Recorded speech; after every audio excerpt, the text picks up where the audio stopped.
Welcome, my name is Tuoms, and in this video I just want to show you that you don't really need any special equipment, special circumstances, conditions, or anything actually to take care of yourself.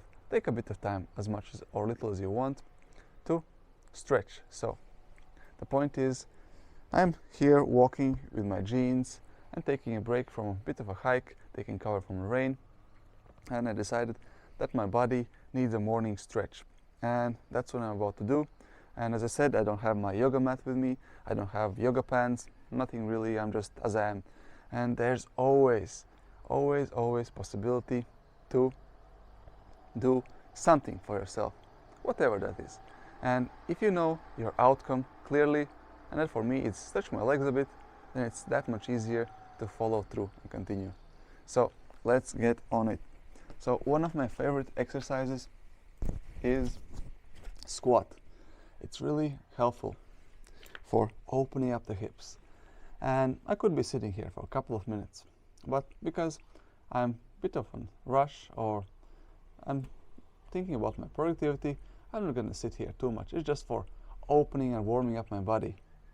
The first thing I do in the morning, basically. So what I usually love to do is go for a twist, wrapping my right hand around my right leg and lifting up. And this might be enough for you, but if not, you can always go for it behind the back, depending where you are on your journey of flexibility and exploring your body. You can stay here for a couple of breaths as long as you want. And then, of course, you want to do the same thing for other side.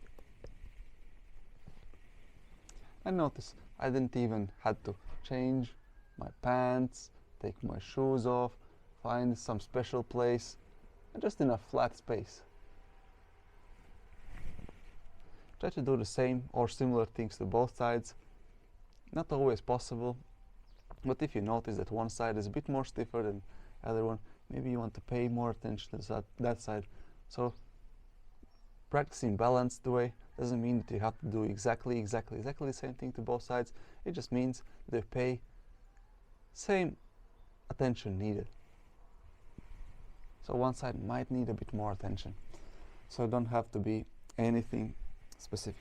One more thing I really love to do is cat and cow. It's really good for the hips. So inhale, open, chest up, pelvis up, exhale, close, squeeze your body, pelvis forward, hips forward. Inhale, open, and just move. Exhale, close. You could do it just the movements, just the movements is enough for your hip to have that momentum, have that freedom, have that flexibility, and just that freshness and a flow. But if you can and want to do a bit more, you can always try to synchronize your movements with your breath. And that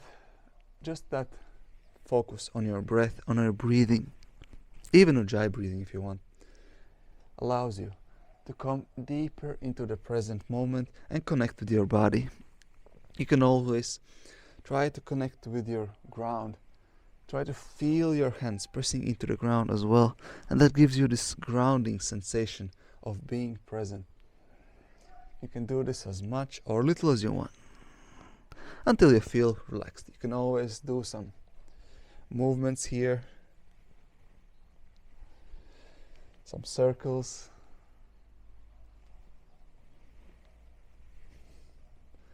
Sorry, I'm a bit distracted, not looking to the camera, not making connection to you that often, a bit in my head today. And let's go for a downward facing dog, also one of my favorite ones. Okay, I noticed I'm getting a bit dirty on my knees. That's not a big problem. I can always wash the pants. So downward facing dog is really brilliant pose. And again, you don't really need much, you just need a flat surface where to put your feet and arms. You don't really need to get on your knees. If the cat and cow might be difficult for your knees and you might not be able to stay there for too long, I'm sure you can stay there for at least a couple of breaths. You don't have to stay there for a minute or two.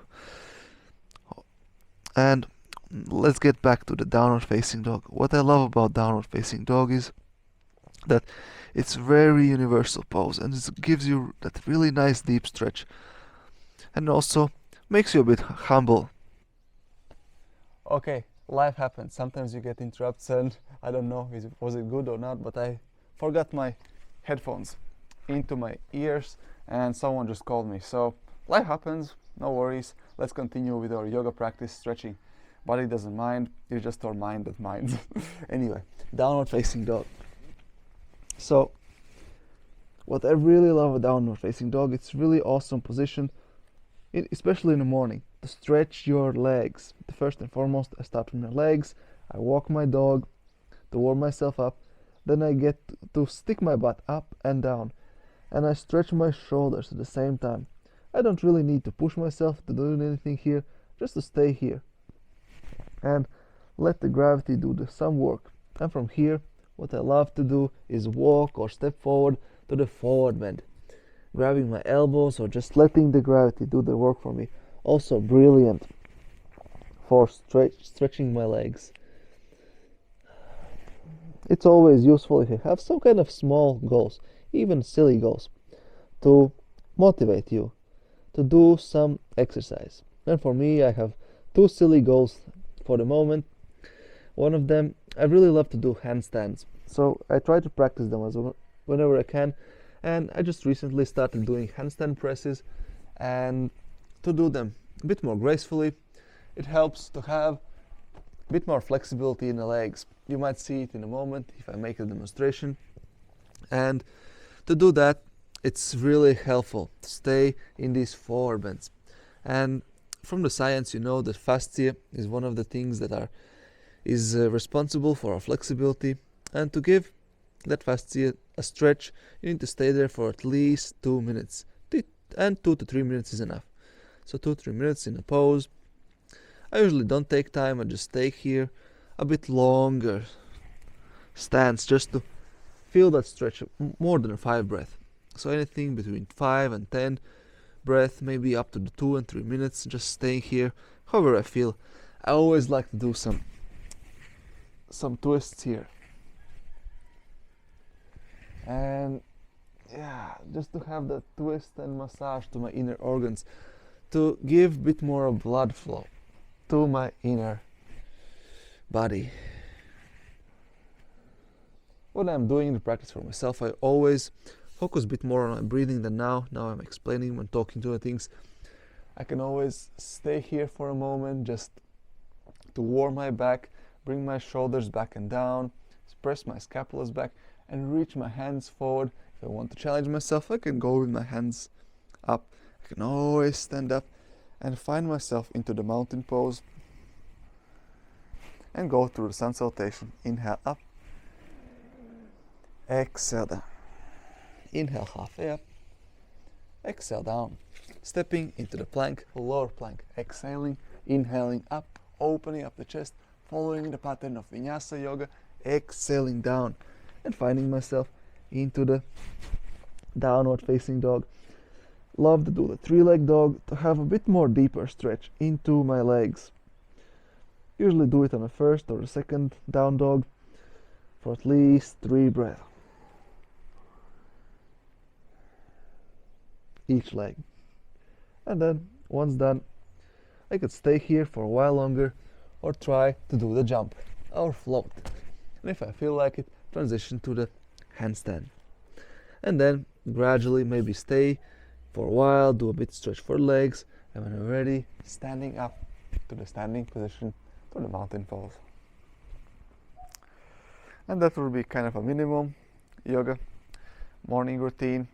Maybe a bit more rolling the hips if I feel like it, making circles, maybe a meditation, standing position, making sure my back is straight, tilting pelvis forward, relaxing abs, opening the chest, putting arms up, closing eyes, connecting with my body. Maybe a bit of a shoulder stretch if I didn't have enough, just listening to the body. Maybe, yeah, and that's about it. Thank you very much. Hope this video helped you, and see you on our next one. Smile, be present. And if you like this video, like it. Helps me out with as well.